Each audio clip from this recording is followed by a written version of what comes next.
the new guy. Who's the new boy? Anthony, you changed.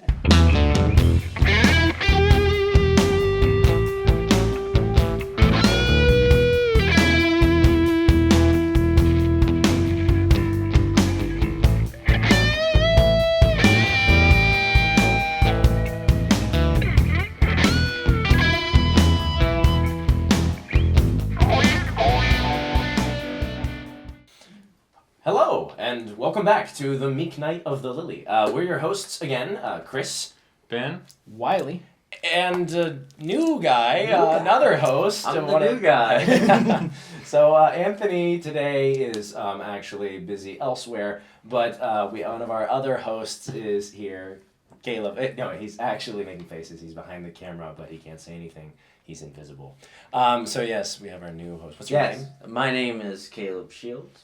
Mm-hmm. I am... Yeah, Jose, tell us a little bit about yourself. Oh, of course, I'd love to. I'm 20 years old. I'm from a Catholic family of 11, 9 children. Same one that I'm in. Obviously, 2 parents.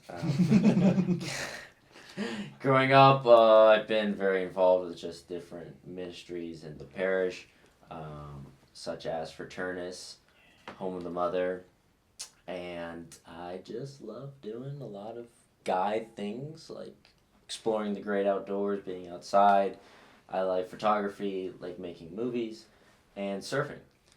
And then I was homeschooled, all of my education homeschooled. I'm now going to college here in Jacksonville. I did a bit of discernment with the Home of the Mother religious order over in Spain.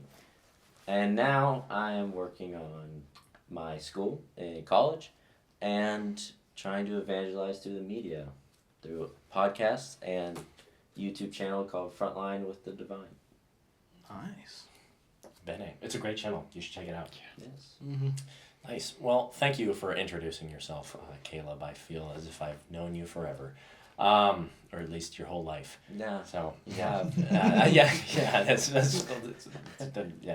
Yes, I have. Yes, we have. They're not supposed to know, but yes.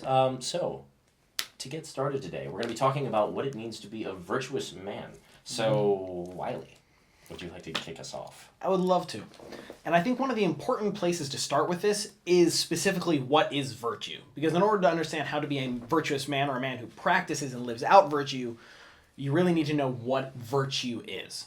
So St. Thomas Aquinas and numerous other people have defined virtue as the habitual disposition towards the good. Whereas vice, being the opposite, is the habitual disposition towards evil. And so, Chris, can you give us kind of like a breakdown of the differences between like what it means to practice virtue and have a habitual disposition towards the good versus, say, other, like, a man who wants to practice virtue versus a man who, like, never practices virtue? Absolutely, yes. No, I'm glad you asked that. Philosophy class coming in clutch. So, a virtuous man is one, obviously, who is habitually disposed to do the good. So someone who, without thinking about it, performs the right action in regard to any specific virtue. So someone who is habitually, let's just say courageous, is going to habitually do the courageous thing, the right thing in face of evil, no matter whether or not they're afraid. And they're not going to think about it. Fear will not have a hold on them. They will still feel fear for most of the time, although the more virtuous you become, the less you actually will even feel the negative sort of thing. You might feel natural fear, but that's a tangent. And then there's those of us who want to be virtuous, but aren't quite there yet. And newsflash, that's basically everyone. That is what. But if you are striving for goodness, you're striving for virtue, you're trying, you're fighting, you're not living like a horrible life, but you have your ups and your downs, but you're fighting for it. And you want that good. It's just a struggle. So it's not easy like virtue. That would be considered continent. So when you are continent, that is when, you're just someone who is going in the right direction, but you're not quite at the level of virtuous yet. And there's many different layers in continents, and we could go into that. There you can actually have all sorts of subcategories, but continence is good for now. But kind of like if we're going to use like an example, so with, say, food, for example, if we're going, a continent man would be someone who, like, they really want to overeat at whatever party it is or something like that, but instead of just absolutely pigging out, they want to, and they might even like start to get seconds, but they get moderate seconds versus a massive pile on their plate kind of seconds.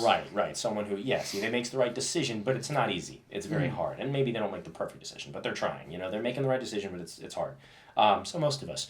And then, of course, on the very other extreme, we have the vicious man. And actually, Aristotle and the Greek philosophers would actually define vice as a vicious person as someone who habitually does evil without thinking about it. So someone who is actually, in one sense, doesn't even really know that they're performing evil actions. Now they've made a lot of conscious choices, what we now know is sins, in order to get to the point that they are vicious. They now do this habitually.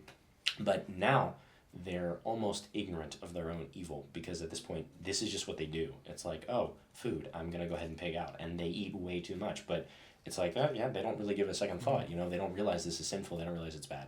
So that would be the vicious person. So there you have like kind of the different like sets of what, the different types of person: virtuous, continent, and vicious. And that's something that we could expound upon, I think, or maybe talk a little bit about. But I think the Greek philosophers also mentioned something about, and actually, if I remember correctly, yes, they did talk quite a bit about even within virtue, there are, in order to achieve virtue, there's almost different levels with every specific category. So I don't know if you want to go into that a little bit. Yeah, so St. Thomas Aquinas, as you know, builds a lot on Aristotle and a number of the other ancient philosophers. And particularly when it comes to this issue of virtue, he builds off Aristotle's definition with virtue being, with the metric of virtue being reason's measure between two vicious extremes. The vicious extreme to deficiency and the vicious extreme to excess. So it's kind of like a bit of a spectrum where you have deficiency over here, excess over here, and in the middle you have virtue. So the closer you get to virtue, the more virtuous you become, whereas the further away, obviously, the more vicious or the more you practice vice. And now, I like that definition, but it's a little confusing because, like, okay, the mean between what, relative to what? And that is a really important question, is like, relative to what? And with most of the moral virtues specifically, the mean is relative to what is called the object of the virtue, which in most cases is the person who is performing the virtuous action. So let's go back to the first example you gave of courage. With courage, what would you guys say is like the vicious extreme to deficiency of courage? Cowardice? Yes, so cowardice.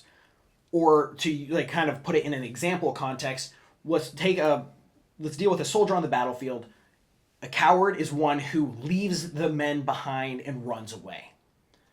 But say his unit is called to retreat, now subject to the man in his situation, it is now virtuous for him to follow that order to retreat. Now, that's not to say that there are some historical contexts and stuff like that where you could reference where someone stayed behind, was courageous and won the day, all of that stuff. Those are special cases of that instance. And now let's take the vicious extreme to excess, where courage, man on the battlefield, what would be him like being what we would consider excessively courageous, or like viciously, excessively courageous? I mean, I would say foolhardy. Yes, foolhardy. So basically, he just charges into battle randomly. Like trenches of World War I, he gets up and he just charges across the trenches with no regard for the other men. And that one of the problems with something like that is it could lead other men to get up, but maybe not all of them because he's just a random guy, and it hasn't been an ordered charge, which would be the difference. Whereas an ordered charge, you are now moving together as a front. You are now being virtuous. You are now displaying a proper use of courage to charge the enemy versus lone man charging, potentially getting more of the guys on your side killed and then also dying in the process. Makes This sense. is generally the way that kind of goes. Maybe another word would be brash. Yes, very good word. And another one would be obedience. So let's take obedience as a second virtue of it, for example. What's a vicious extreme to deficiency of obedience? I mean, disobedience. Yes. Yes. Obviously, the vice that is most commonly referred to as being opposite to obedience would be disobedience. But in my mind, the way that I like to think about it, to avoid using basically the same word to describe the opposite, it would be a disregard of authority. So not just being disobedient, but casting aside all authority and all idea of being obedient to authority and following just authority, and just going off and doing your own thing. That would be what I would consider the vicious extreme to deficiency, whereas disobedience could really fall somewhere in the middle. Yeah. And then on the other side, I mean, as a little kid, you might hear, like, you really can't be too obedient to what your parents say. But once you become to adulthood, maturation, and all that stuff, you find that there are ways in which you can be too obedient. Such as, like, blind obedience or scrupulosity with regards to it. I had a friend of mine gave me a pretty good definition recently, which is, or not as a definition, but a way to view it as, instead of just being obedient to what was written or the law, you also need to be obedient to the lawgiver. So, like, what is the law meant? People will throw around the terms letter of the law, spirit of the law, all that stuff, but that is an actual important distinction to see whether or not you are being scrupulous or having blind obedience to the law and therefore causing other problems because of a strict adherence to said law. Right. We might call that a Pharisaism of sorts. Like the Pharisees in the Old Testament were very, very, very strict adherents of the law, and the Lord condemned them for it. Yes, he did indeed, and that is why we have that term now of Pharisaism, and it's, I wouldn't say in common parlance, but It's a thing. fair number of that people exists. do use it, specifically in academia and moral conversation. But one of the things that I think is really important, this is a copy of the Summa, which is a summary of Thomas Aquinas' Summa Theologica. And while I was preparing for this, I saw a really good footnote in his question 64, first article, reply to objection 1, talking about what observes the mean. Because there's matter and there's form. And specifically, the matter of the virtue is what observes the mean.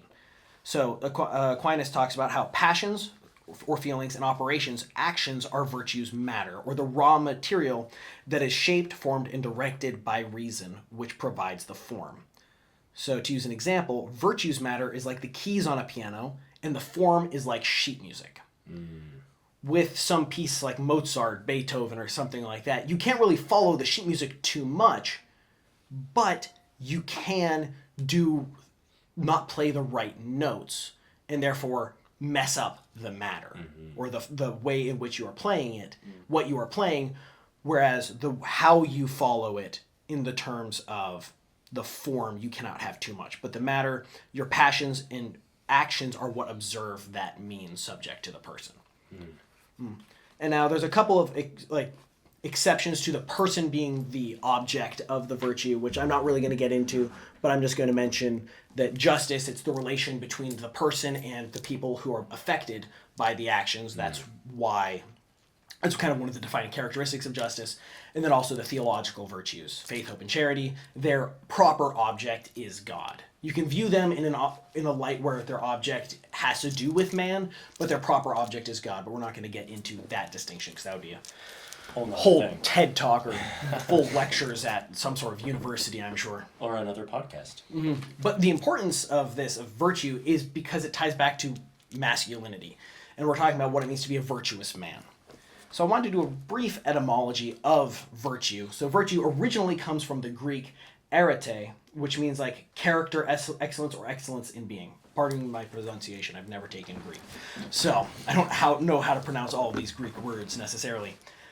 But that developed into virtus in Latin, which some of the common definitions are moral strength and high goodness, but also one of the classical definitions is manliness.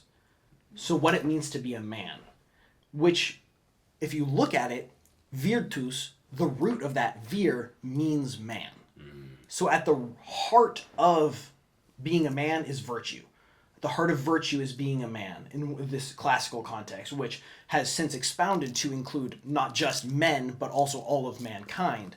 But I think it's really important to actually notice that, because it really helps to understand like phrases such as what King David said to Solomon, our motto for the podcast, confortare est ovir. Solomon knew what being a man meant. So that had an impact. To be a man meant to be virtuous. To be a man meant to be a man of virtue. And it's important to be a man of virtue because only masculinity can bestow masculinity. In order to truly grow into being a man, you have to have in order to be grow into a virtuous man, you have to have a virtuous man as your model. And that is best done when it's a father or some other very close figure, not just a distant one or someone that you read about or hear about, which those can work, albeit imperfectly, but they can and have shaped good men in the past. But that's not the ideal that we should shoot for. We should shoot for having strong, virtuous men living out their masculinity. And in fact, I was blessed to go to Sikh last year, and one of the quotes that one of the priests said in his talk was, the purpose of masculinity and manhood is to stand in the person of Christ and show the heart and face of the Father.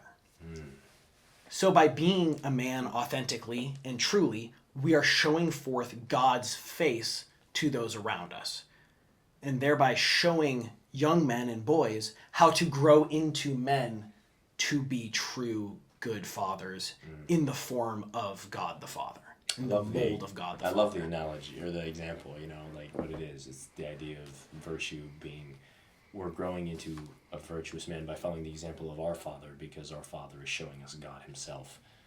Obviously the definition of virtue himself and all that wonderful stuff. I like that a lot. Yeah. Nice. Yeah. But with that, there's so many virtues to pick from. So, Caleb, how about you kind of delve into one of the important virtues for us men to follow? Natural virtue would be nice. Yeah, well, how about temperance? Oh, temperance the would be idea. lovely. Yeah, You didn't happen to prepare anything, did you? Well, I mean, maybe just a little bit. Oh. Just a little bit based on earlier. No, so, yeah, temperance is one of the natural virtues. And I'll start by defining it from the Catechism of the Catholic Church. Nice. Which is, temperance is the moral virtue that moderates the attraction of pleasure and provides balance in the use of created goods, and it ensures the will's mastery over instincts and keeps desires within the limits of what is honorable. The temperate person directs the sensitive appetites towards what is good and maintains a healthy discretion. So, obviously I just defined it, but, to rephrase that, temperance is it's all about self-mastery for the sake of a higher purpose. It said it moderates the attraction of pleasure, and it kind of entails mastering of one's will, because, for example, there are people, specifically, the first thing that came to my mind was very successful businessmen who have the natural virtue of temperance, which, they gave up certain things in their life, presumably such as free time, certain pleasures, in order to focus more, to lock in, and just keep working to make more money. Right. Be it that was probably imprudent, and probably destroyed a couple relationships, and Not all businessmen, but classically, Right. Yeah. Right. So not that that's a good thing, but Right. at the same time, temperance, what fuels someone to give up our strong desires for whatever our passions, what can fuel you to give up that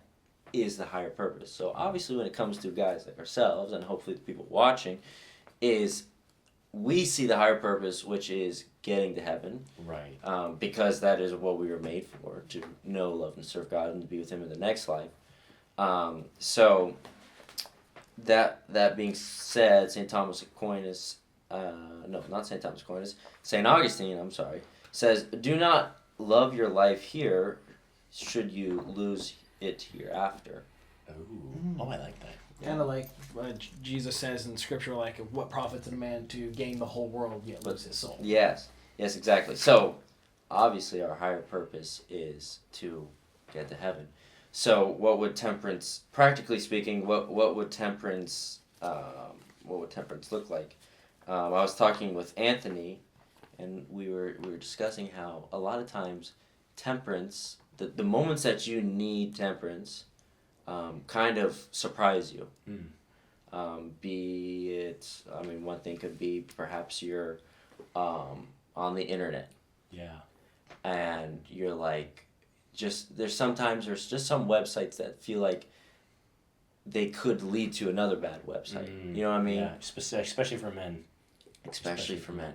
So temperance withdraws you from the near occasion of sin. Or be it like, I guess, say you're with some friends and they're like, oh, let's watch this movie, but you know that movie's got something in it. You know, temperance would say, like, perhaps now's a good time to go home. Or perhaps now's a good time to say, let's not watch this movie because X, Y, or Z, and then help your brothers, you know. Yeah. So another interesting thing about temperance I was reading is that sometimes it's depicted as a jar. And the reason being is because a jar does not fulfill its purpose if it's empty or if it's full. Or if it's overflowing. Right. So it's right at the top. So as you guys were talking about, like, the excess versus deficiency, like, temperance is the middle, right at the tippy top. You know, where it's supposed to be. So, that being said, I kind of went off on a tangent there, just because I like that jar analogy. No, it is really. I like that. That's very nice. But going back to, like, you know, how temperance is often needed in moments where it kind of surprises you. Yeah. You know, in order to be ready in those moments, in order to be ready in the big moments, you got to prepare in the little moments. Yeah. So, just practically speaking, temperance applied to your life, St. Augustine again says, by the help of our merciful Lord, our God, the temptations of the world, the snares of the devil, the sufferings of the world, the enticements of the flesh are to be overcome by almsgiving, fasting, and prayer. Nice. So those 3 pillars. Which is almsgiving, fasting, and prayer. this is what's really cool. Okay, like those are all wonderful. That's awesome. And what's interesting is that I normally don't hear almsgiving as like, oh yeah, this is a good way to like build up like temperance, right? It makes sense, but it's interesting. Normally, I think we focus, especially as Catholics, on prayer and fasting, even but maybe we kind of forget about almsgiving. The only thing about almsgiving is practicing temperance when it comes to like money, Right. or other things that we have and giving them away and detachment from them. Right. Right.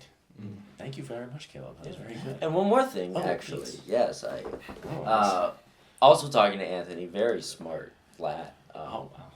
He was saying that another image of temperance is just, you know how you temper metal Yes. to like harden it to be able to withstand. Kind of the same thing with ourselves. We temper ourselves so that we're ready when we need to apply ourselves, however that is. We are ready and we are hardened. And we can overcome ourselves and our own passions. And Oh, I desires. like that. And tying that kind of back into what I was saying earlier with metal specifically, I'm not going to go into all the metallurgical stuff because I'd probably mess it up. But basically, you can mess up the temper either by heating it up too much and then letting it air cool, depending on what you want to do with it, or by quenching it too quickly. Those are both ways that you can mess it up, by either having not cooling it fast enough, or by cooling it too fast. In order to hit any specific like temper in the metal, you need to heat it up to a specific point and cool it down at a specific rate. Nice. Otherwise, you will completely mess it up, and sometimes you'll have to scrap that and start anew. Wow. Dang. Interesting. That's really cool. Yeah. It applies even to metal. In the metal. Even metal has to have a temper. Yeah. Properly. Understood. Proper temper. Yes. Oh, that's another podcast. Well, I know. Well, thank you very much, Caleb. We appreciate that. Of course. I don't know why, but I just have this feeling that we should talk about, like, I don't know, maybe Prudence, just because Prudence is like as the Greeks say, the charioteer of the natural virtues. And I don't know why, but I think the Holy Spirit's guiding me, Ben. I think you're supposed to tell us about prudence. What? Yeah, you didn't happen to prepare anything, did you? Well, it would have been prudent to do so. That was well done. I know. Well played. That was so smart. Though, now I'll get to that part later. But first part, I'm just going to go into some definitions because those are fun. So, prudence is one of the cardinal virtues that is meant to guide human lives, as virtues are. Nice. Some might say.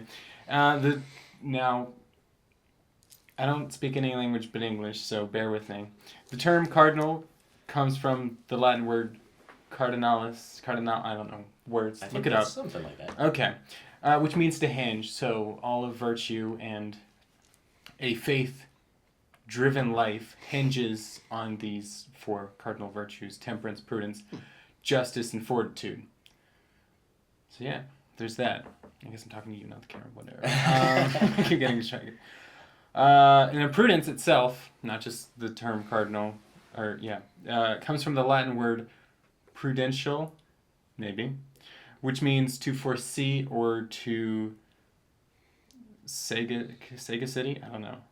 That's English, but I don't know what that word is. How do you say that? I've never heard it before. Oh, wow. But that word means to discern or be shrewd.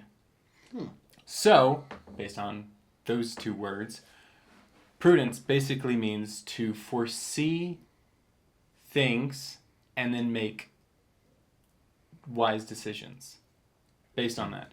So not just not being a fortune teller, that's not what it means to foresee, but to understand what is to come and know how to properly make decisions. It's kind of like the precursor to temperance. Like temperance helps you make that decision when you're in the situation, and then maybe prudence would. Prudence is like building up that temperance in the small things to prepare for the big things. And then also maybe it might also keep you out of those situations where you have to use temperance. True. Yes. That's true. He stole one of his points. Did I really? I don't know. I got distracted by the notes. I'm not going to lie. Continue. Because this was written a little last minute. So, not very prudent, but I'll get to that later. Bullet points are not very helpful. So I wrote the 4 cardinal virtues might be different in their own way, but they cannot exist without the others, and they are crucial for holy life. So they all hinge upon one another, you might say. So there's overlap, as you were just mentioning. Prudence is the precursor to temperance, and justice is a right way of acting in regards to prudence. What am I saying? And fortitude kind of gives you ability to act out both of them. And then continue once you've done. If something's difficult, you know what's the good thing to do before it happens. That's prudence.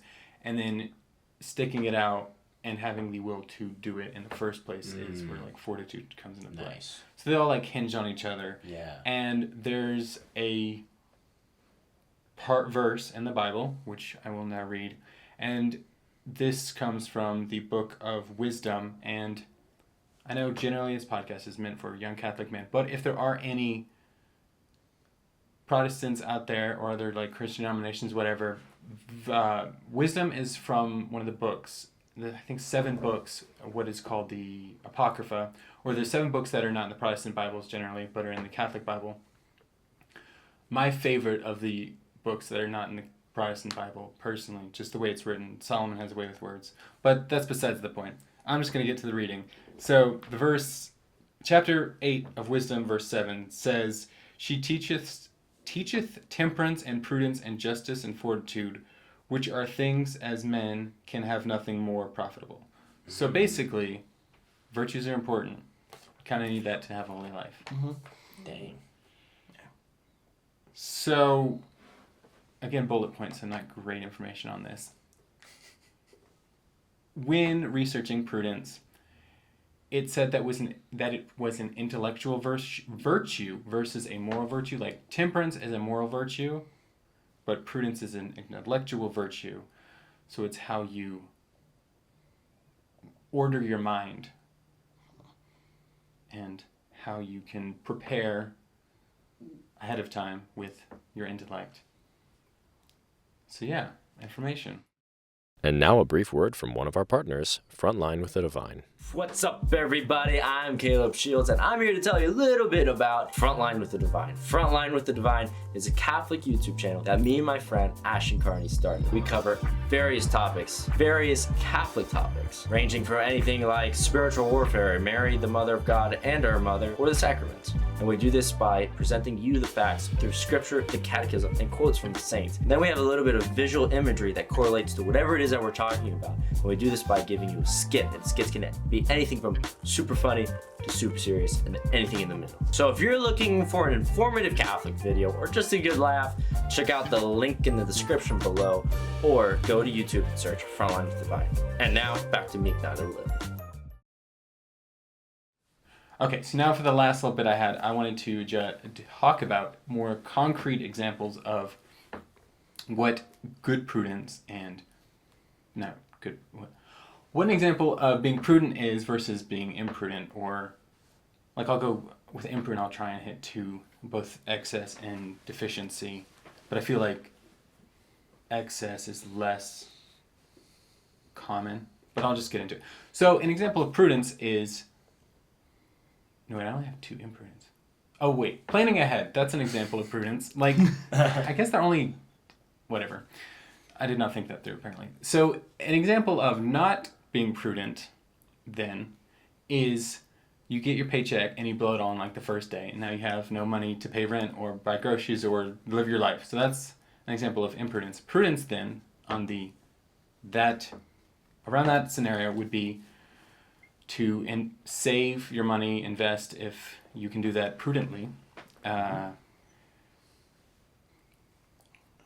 I suppose with that, like imprudence, because technically imprudence is just anything opposed to prudence. Yeah. You would have the vicious extreme to deficiency being that, just blowing it all right away. But then the vicious extreme to excess would be something along the lines of miserliness, particularly with regards to money and prudent use of money. It's like, yes, you're saving up for a rainy day, but you're saving literally everything else and depriving yourself of being able to use your money in a prudent manner by acting as if you're a miser with it and hoarding it all, even if you're hoarding it by saving it, and then by the end of your life you're like, oh, I have so much money, and then you die and you were never able to use it to glorify God. You're never able to use it to do good things with others because you're too busy saving it all for a rainy day. Right. Which actually, that is really cool, and it makes me think of I think the Greek, forgive me if I mess this up, it's been a little while since my philosophy class, but I think the Greek term for the virtue of the proper use of wealth actually would be I think they refer to it as magnanimous. And so someone who's magnanimous, then might be mixing that up. There was the magnanimous and one other. One of them had to do with spending exorbitant amounts of money when you could afford it. The other one had to do with everyday things, just being basically generous, more pretty much, But like the virtue of generosity, the virtue of like proper like spending of money, proper dealing with wealth, and then miserliness would be one, and then we would have like imprudence and just like. I believe that actually prodigality was the one for the deficiency. So you had absolutely no ability to spend it. Maybe it was actually generosity, but basically you spend all your money quickly. You give it away, all that. And they actually said that was better than miserliness because it was self-defeating. Because once you got rid of all your money, you couldn't be vicious anymore. What if it's like you give it away on useless things? And I like to give it away to help people. Like, I know that's better than... It's still self-defeating, though. Right. Yeah. So, so you can take that in, like, two ways. You have, like, miserliness. I don't really know a way to spin that, so it's a little bit better. But then you have two ways of blowing all your money. One is you give it all away to different charities, even though maybe you have a family or maybe you're just living a normal life and you're not in a position to give it all away. Even if you're giving it all away to some sort of charities, and now you're broken in debt. You no longer have the problem of giving away all of your money. But then also, if you spend it all on other things, you still no longer have the problem of giving away all your money, though there is the problem of debt and all of that stuff. But that's a separate issue. A lot of those today. Yes, there are. There are indeed. Yes. We'll get around that. But that actually ties into discipline. Yes, which it does. discipline is a very popular kind of thing that's talked about amongst men in this day and age. Yes, it really is. It really is. What are you looking at me for?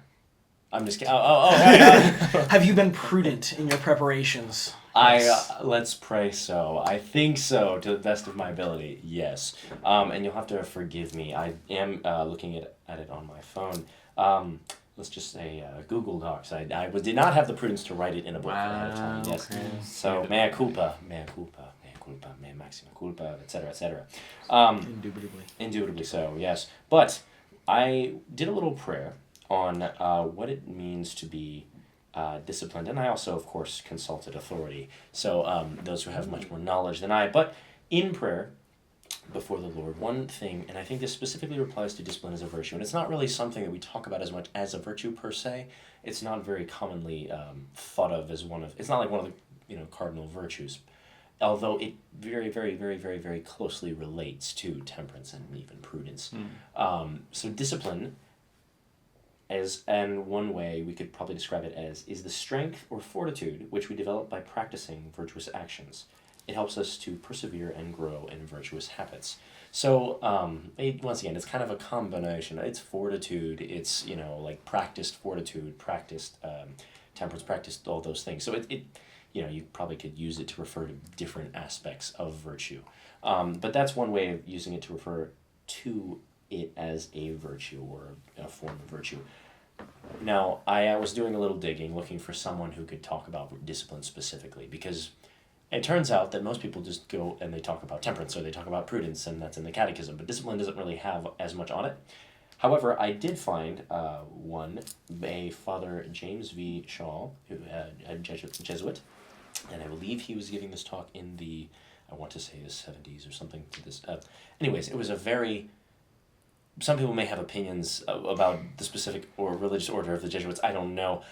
He seems very solid. So, it's just Judge a tree by its fruits. Indeed, my brother, indeed. So originally, Jesuits were like the coolest. Oh, like the Saint absolute- Ignatius, Saint that guy was Francis Xavier. awesome. And there are some, I personally love Isaac some Jones. Jesuits today. Isaac Jones, Yes. John Deverbuff. John Deverbuff, So many cool. Kind of Father Mitch Pacwa.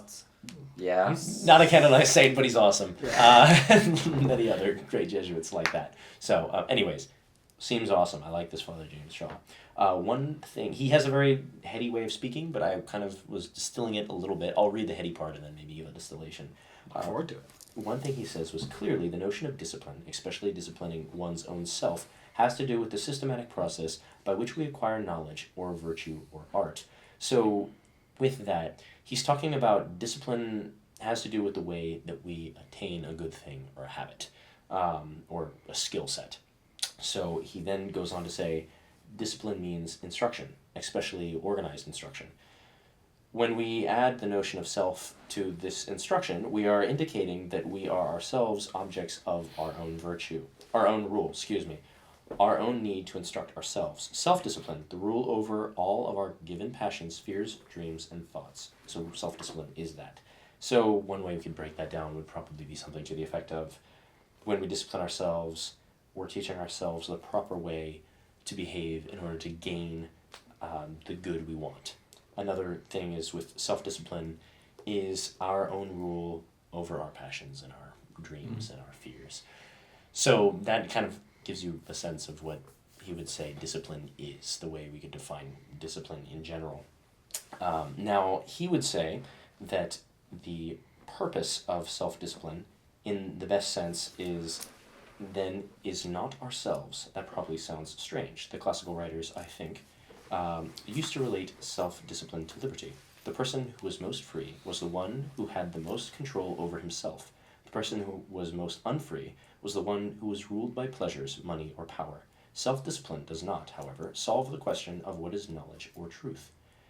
So we don't try to grow in self-discipline for its own sake, just so we can be disciplined.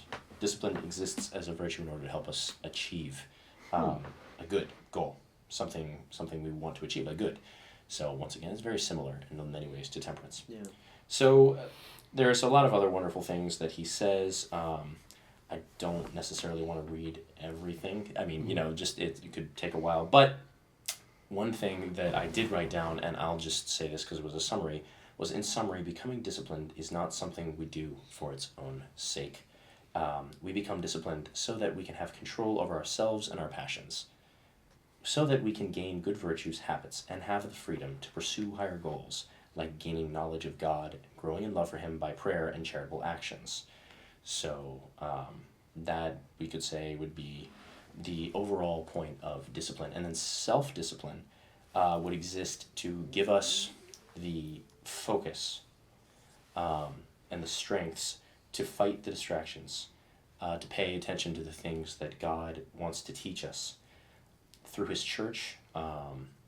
Once we're disciplined, it's a lot easier to focus on the things that we're supposed to focus on.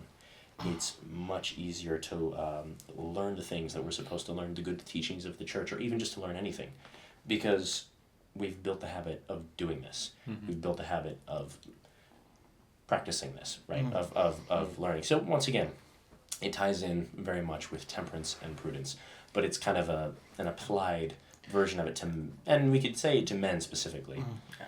It's kind of like a natural virtue which lends itself towards the cultivation of other virtues. Mm-hmm. Yes.